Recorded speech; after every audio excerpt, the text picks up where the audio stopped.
There's a big problem coming to London. Yeah, Oxford Street is going to be pedestrianised. But what does this actually mean? Is this good news, bad news? And what are my predictions for the fact that Oxford Street is going to be pedestrianised? A little bit of history. The whole idea of Oxford Street being pedestrianised is not new. The Mayor of London, Sadiq Khan, has been pushing for this for many, many years. And for whatever reason, whether that's local opposition, whether that's political opposition in the Conservative government, and of course he is a Labour Mayor of London, this time round, all the stars seem to be aligning, i.e. you've got Labour government, you've got Labour Westminster Council, and you've got a Labour Mayor. So it seems like this is all going to go through.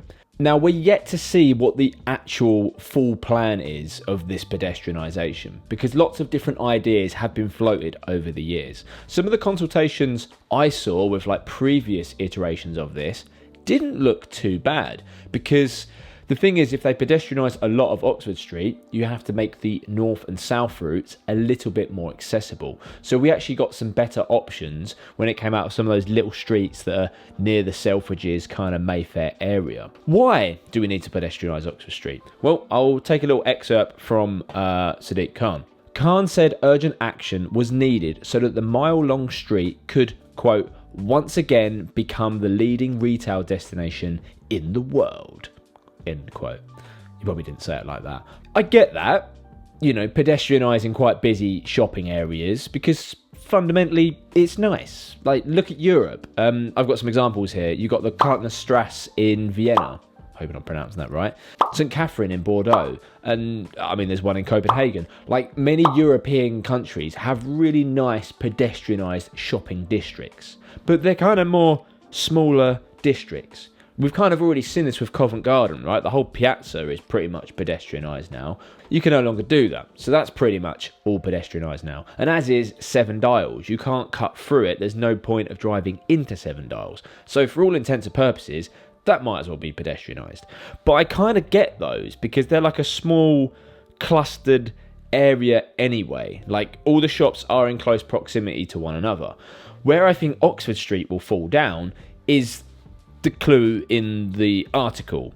It's a mile-long shopping street. Who really walks from one end of Oxford Street all the way to the other, especially on a busy Saturday afternoon when you have crowds of people everywhere? It's hardly the most enjoyable thing it is. So I'm not too sure what pedestrianisation is really going to create here. I mean, the big picture, I mean, this is quite a crude mock-up here, but it's always been centred around the piazza, right? So the Oxford Circus, as it will, where Regent Street intersects with Oxford Street. But that will cause a lot of problems. Regent Street is already awful following the pandemic, because we went from 2 lanes of traffic, both north and south, down to 1 lane, and no segregated bus stops. So when a bus pulls over to let people on, everyone gets stuck behind the bus. I know, it's great progress, this. You might be thinking, Tom, like, surely, like, Oxford Street or Regent Street is just full of traffic anyway. Like, why would you want to drive there?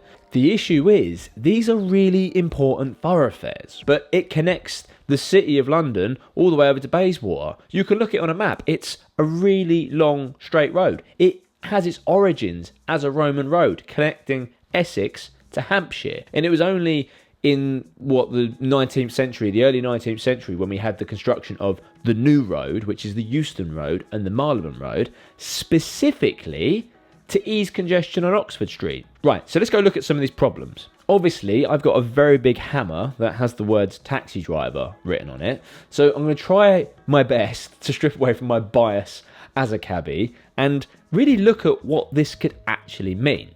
So, first off, let's go into the north-south argument. I want to get a map up here. So if they pedestrianise, let's just talk about that middle piazza, right? Even just doing that will have serious ramifications. Regent Street is awful anyway, but sometimes you need to use it.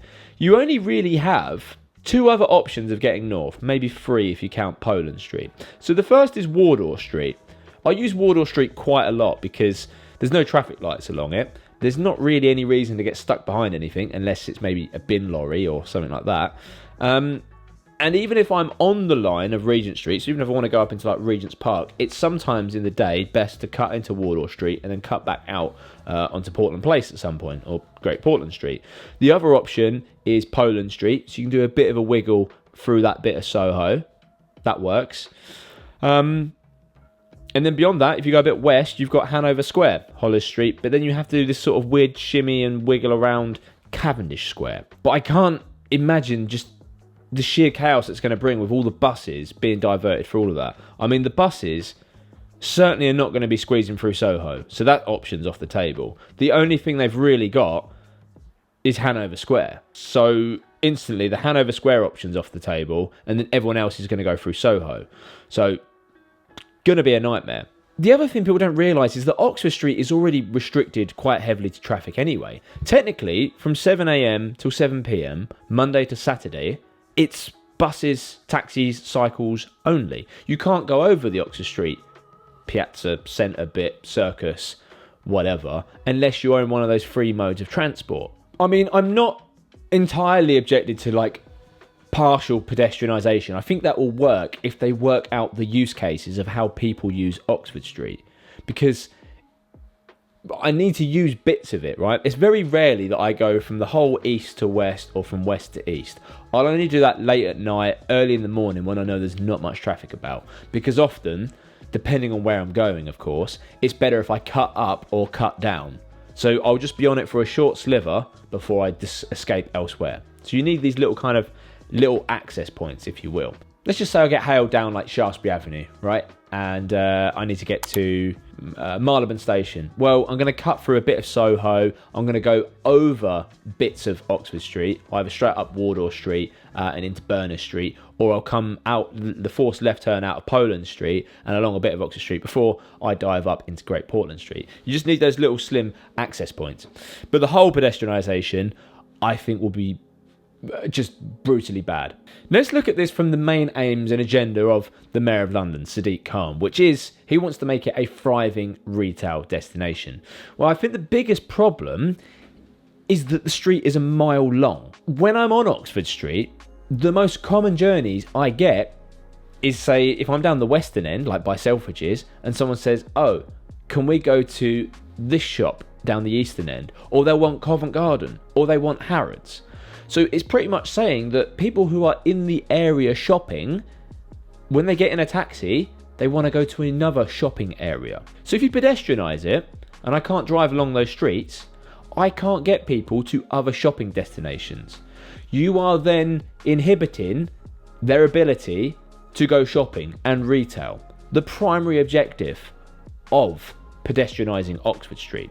Yes, it will be a nice, enjoyable space, but if you've come to town, let's say you've taken a train up because you live in an outer suburb or you live in a neighbouring county to London, you've already put in a lot of steps and mileage to get to the train station, come in at Liverpool Street, maybe get a taxi over to the West End.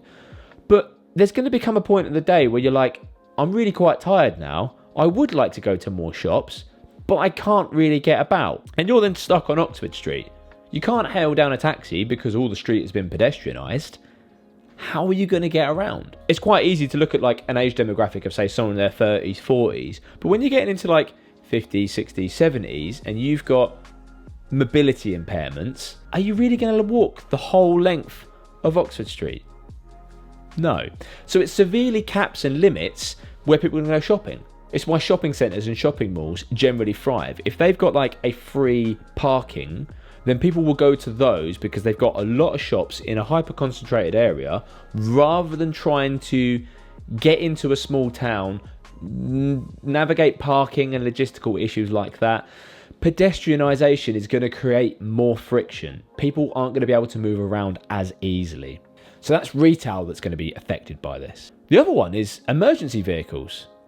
And related to crime. One of the biggest problems London has right now is the growing levels of, like, quote, petty crime, like phone snatchings and things like that. They already do this quite brazenly in any areas of London. And the only way that the police can usually tackle this is they usually come speeding along in a car. Because the phone snatchers, watch grabbers, whatever, they're on hyper-powered electric bikes. Well, if you pedestrianise Oxford Street, you're just going to create the most perfect haven for phone snatching to occur. And that's a far bigger problem than the retail issue. If retail was really the biggest issue, then you would clear out all of the American sweet shops that are just litter Oxford Street. Because depending on how much of it's pedestrianised, how are the police ever going to get round to the individual shops? Like, shoplifting is probably going to go up. In which case, it's going to make it less of an attractive shopping street. Because people are going to be fearing of, do I really want to go out shopping and wonder if I'm going to get my watch stolen, my phone stolen, or, just be a part of just general misdemeanors on that street, when you could just go to somewhere like Westfield and they're going to have enclosed security where there is people walking around on foot to stop such criminals. And it just comes back to this deluded idea. It's a mile-long shopping street. Carnaby Street, pedestrianised, short shopping street. There's no reason for cars to drive up and down there. Got it. Covent Garden, don't quite agree with it. It was a useful cut through, but must be much nicer to be able to walk around on like Southampton Street, Henrietta Street and all things like that without cars coming through there. Steve McNamara of the Licensed Taxi Driver Association, the LTTA, he said that the ranks outside John Lewis and Selfridges were two of the busiest in London. And I agree, you've only got to look at how oversubscribed that rank is outside Selfridges, how many times I go there in my videos, because it's like guaranteed work. There's so many people coming out of there. But where are they generally wanting to go? Covent Garden, maybe a hotel in Mayfair or something, maybe Harrods. More shopping and activity. The analogy I want to draw upon is that anything in life where there's a level of friction, people will just opt out. It's why my mantra is like less faff. I hate faff in life. If there's any level of faff, I won't do it. Some of the best retailers in the world know this. It's like Amazon, one-click ordering. They've got your credit card details, you put it in the basket, bang, ordered, done, it's coming. Money loves speed and it hates friction. But this is going to create a friction point for many people going shopping. I'm not saying that everyone jumps in a taxi, but having a taxi or a bus just gives you more availability and opportunity to get around. Pedestrianising it, yeah, it'll be nice in little areas, but you're not going to explore the whole length of Oxford Street. And that's the issue here. And on top of all the friction that there is with coming to London anyway, it's expensive to get in. You can't drive in because of ULEZ and congestion charge. And now you're going to have to walk around. There's no other option to get around Oxford Street. Obviously, I think it's a pretty bad idea. Let me know your thoughts in the comments down below. I think whenever things like this come along, it disrupts us a little bit, but fundamentally, we'll always be in a job. Check out this video over here about the Elizabeth line and how the predictions of how that could end taxi driving didn't go down too well.